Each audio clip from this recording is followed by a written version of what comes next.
আপনার কাছে একটা প্রশ্ন ছিল রোনালদো এবং মেসিকে নিয়ে। আপনি তো জানেন যে এই জেনারেশনের ছেলে মেয়েরা রোনালদো, মেসি, নেইমার এদের মতো এদের ফ্যান। আমি নিজেও রোনালদোকে পছন্দ করি, কারণ সে প্যালেস্টাইনের পক্ষে সবসময় কথা বলে।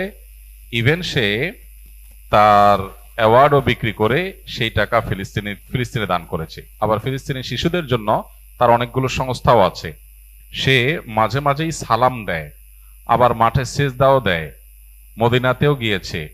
কিন্তু মেসি তো ইসরায়েলের প্রধানমন্ত্রীর সাথে তাদের ধর্মীয় রীতি মানিয়েছে।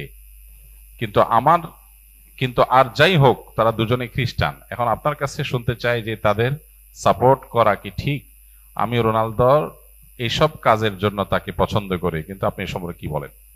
দেখুন, প্রশ্নটা হাসি উদ্রেক করলেও প্রশ্নটা খুবই প্রাসঙ্গিক এবং আমাদের সমাজ বাস্তবতার সাথে সামঞ্জস্যপূর্ণ।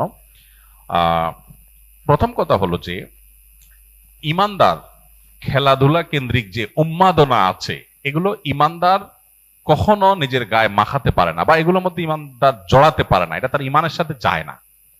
পৃথিবীর যে খেল তামাশার বিশাল আয়োজন, আমোদ ফুর্তির যে মহা আয়োজন, এটা মূলত যারা আখিরাতে বিশ্বাস করে না তাদের জন্য, যেহেতু দুনিয়াতেই তাদের সবকিছু, অতএব তারা যা খুশি এখানে করে যাবে। ইমানদার আনন্দ করবে, ফুর্তি করবে, কিন্তু শরিয়ার সীমানার মধ্যে থেকে।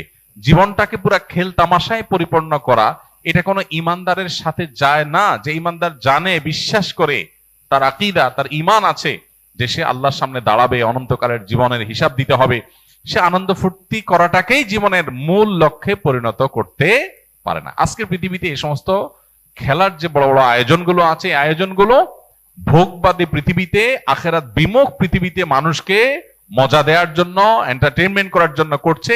এর পেছনে মানুষকে ঈমান থেকে বিচ্যুত করা, দিন বিমুখ করা, এই লক্ষ্য উদ্দেশ্য যেমন আছে, আবার এর পেছনে রয়েছে, আমাদের সবার জানা আছে যে এর পিছনে বিলিয়ন বিলিয়ন ডলারের বিজনেসের স্বার্থ জড়িয়ে আছে। যেটাকে আমরা খেলা মনে করছি, এটা আসলে খেলা না, এটা আসল খেলা।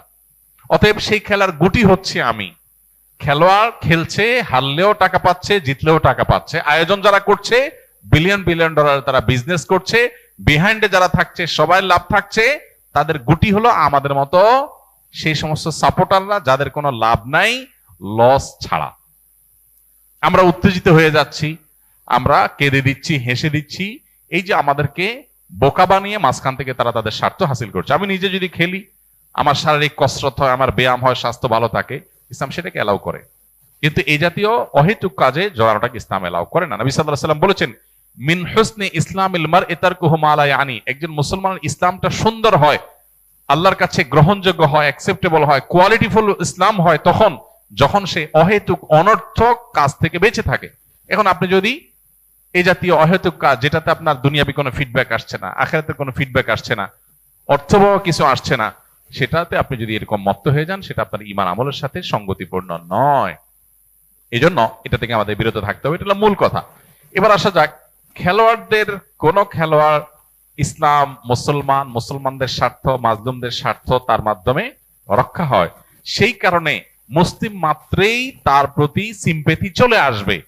এটা খুব স্বাভাবিক একটা বিষয় যে একজন মানুষ অমুসলিম হওয়ার পরও তিনি আমাদের স্বার্থ সংশ্লিষ্ট বিষয়গুলোতে আমাদের পক্ষাবলম্বন করছেন। এটার কারণে তার প্রতি একটা দুর্বলতা চলে আসাটা একটা স্বাভাবিক ব্যাপার, এটুকু পর্যন্ত দোষণীয় না। কিন্তু সিম্পেথি দেখিয়ে আপনি বিসমিল্লাহ বলে তার খেলা দেখা শুরু করে দিলেন, যে আমি যেহেতু তার সাপোর্ট করি বা তাকে, তার এই কাজগুলোকে পছন্দ করি, এই জন্য তার খেলাতেই লেগে গেলাম, তাহলে তো মুশকিল। এখন আমাদের দেশে যে আর্জেন্টিনা, ব্রাজিল, বিএনপি, আওয়ামী লীগের মতো মুখোমুখি অবস্থান আমাদের দেশে দীর্ঘদিন পর্যন্ত যে চলে আসছে, ওই জায়গা থেকে রাজনৈতিক বিরোধের মতো এই খেলার ক্ষেত্রেও মানে কাজ না থাকলে যা হয়, এত বেকার মানুষ এদেশে, সুবহানাল্লাহ। অবশ্য গোটা পৃথিবীতে উন্নত দেশগুলোতেও এই উন্মাদনা ওরা ছড়া যেতে পারছে। মানুষকে বোকা বানিয়ে তারা তাদের স্বার্থগুলো হাসিল করছে, এজেন্ডাগুলো বাস্তবায়ন করছে, মানুষ মোরাল দিকটাকে ধ্বংস করে দিচ্ছে। যাই হোক, তো এই যে ব্রাজিল আর্জেন্টিনার মত পার্থক্য, আপনি হয়তো কোন একটা দেশের সাপোর্ট করেন, ব্রাজিলের সাপোর্ট করেন বা আর্জেন্টিনার সাপোর্ট করেন, তো যেই দলের সাপোর্ট করেন ওই দলের একটা মুসলমান খেলোয়াড় খুঁজে বাইর করছেন, অথবা একটু মুসলমানদের পক্ষে, ফিলিস্তিনের পক্ষে সাপোর্ট দুইটারে খুঁজে বাইর করে এবার এটা দিয়ে দলিল দিচ্ছেন, দেখো আমি এই জন্য এই দলের সাপোর্ট করি। এটা হলো আপনার নফসের পূজা। আপনি দলের ভক্তি জাহির করবেন, সেটার জন্য একটা ঢাল বানাইছেন। ইন্নামাল আমালু বিন্নিয়াত। আল্লাহ জানেন আপনি কেন এই ধান্দা করেছেন। এই জন্য এসব কিছুর ঊর্ধ্বে উঠে কোন একজন খেলোয়াড় তিনি ফিলিস্তিনিদের পক্ষে, মাজলুমদের পক্ষে, শিশুদের পক্ষে তিনি অবস্থান নিয়েছেন, জালেমদের বিরুদ্ধে অবস্থান নিয়েছেন, সেটাকে আমরা অ্যাপ্রিসিয়েট 100 বার করব, এবং সেটার কারণে তার প্রতি আমাদের দুর্বলতা অবশ্যই আসবে। দুর্বলতা এসে আমি তার ভক্ত হওয়ার চাইতে তার জন্য দোয়া করব, আল্লাহ তাকে যেন হেদায়েত দান করে। এটা হলো একজন ইমানদারের স্টেপ, একজন ইমানদারের প্রকৃত অর্থে পদক্ষেপ। অতএব এটুকু পর্যন্ত দোষের কিছু না। এর বাইরে যারা আল্লাহকে বিশ্বাস করে না, যারা জালিমদের পক্ষ অবলম্বন করে, সে যত বড় খেলোয়াড় হোক না কেন, তার পেছনে আমরা যেভাবে ছুটে চলেছি, এই যদি হয় আমাদের অবস্থা, তাহলে দাজ্জাল যখন আসবে তার হাতে জীবন মৃত্যু থাকবে, ম্যাজিক থাকবে, রিজিক থাকবে, পৃথিবীর খাদ্য পানীয় সব তার কন্ট্রোলে থাকবে, তাহলে তার পেছনে হ্যামিলনের বাঁশিয়ালার পেছনে ঘোরার মতো করে কি পরিমাণ আমরা তরুণরা দৌড়াবো, সেটা এই খেলোয়াড়দের পিছনে দৌড়ানো দেখে কিছুটা অনুমান করা যায়। একজন খেলোয়াড়ের পায়ের ভেলকি দেখে যদি আপনি তার ভক্ত হয়ে যান, তার আদর্শ, তার আইডিওলজি, তার ইমান কুফর সংশ্লিষ্ট বিষয়, তার অবস্থান, তারপরে জুলুম এবং অত্যাচারীদের পক্ষে তার অবস্থানে সবকিছুকে ছাপিয়ে শুধু তার খেলার কারণে যদি আপনি তার ভক্ত হয়ে যান, তাহলে আপনার আদর্শ বলতে কিছু নাই। আপনি জাস্ট একজন আপনার নিজের প্রবৃত্তির পূজারী। আপনার আকল যদি থাকে একজন খুনিদের পক্ষাবলম্বনকারী, জালিমদের পক্ষাবলম্বনকারী, অভিশপ্তদের পক্ষাবলম্বনকারী এবং অন্যায়ের পক্ষাবলম্বনকারী, শিরকে লিপ্ত, আপনার রবকে যে গালি দেয়, আপনার রবের প্রতি যার অবিশ্বাস আছে, তার খেলা দেখে আপনি পাগল হতে পারেন না। একজন লোক অনেক ভালো খেলোয়াড়, অনেক চমৎকার খেলে, অনেক ম্যাজিক্যাল আপনার তার স্টেপ পদক্ষেপ আছে, অনেক তার ভালো পারফরমেন্স আছে। এই লোকটা আপনার মাকে যদি কটু কথা বলে এবং বলে যে আপনার জন্মের ঠিক নাই, আপনার বাবা এই লোক না, আপনার মার চরিত্র খারাপ, অন্য কারোর কাছ থেকে সন্তান তিনি জন্ম দিয়ে এনেছেন, এই কথা যদি আপনার মা সম্পর্কে কেউ বলে, আপনার মায়ের ব্যাপারে যদি কারোর বিশ্বাস থাকে এরকম আপত্তিকর, সে যত বড় খেলোয়াড় হোক, আপনি যদি কুলাঙ্গার সন্তান না হয়ে থাকেন, তাহলে আপনি তার ভক্ত হতে পারেন না।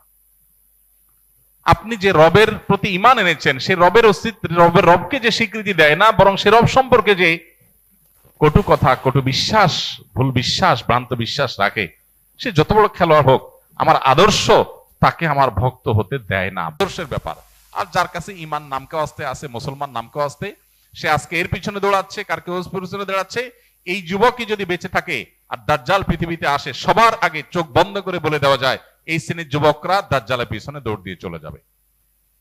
কারণ দাজ্জালের হাতে আরো বেশি ম্যাজিক থাকবে, আরো ভক্ত হওয়ার, ফান হওয়ার মতো বহু আইটেম থাকবে। আমাদের অনেক তরুণরা কোরিয়ার আপনার কি বিটিএস, এই তরুণদের ফান হয়ে যাচ্ছে, অনেক ছেলেরা মেয়েরা। এর কারণ হলো তাদের মধ্যে ঈমানি চেতনা নেই, আদর্শ নেই। তারা আদর্শ তাকে এই সমস্ত অন্যায় থেকে বিরত রাখবার কথা। আল্লাহ আমাদেরকে বোঝার তৌফিক দান করুন।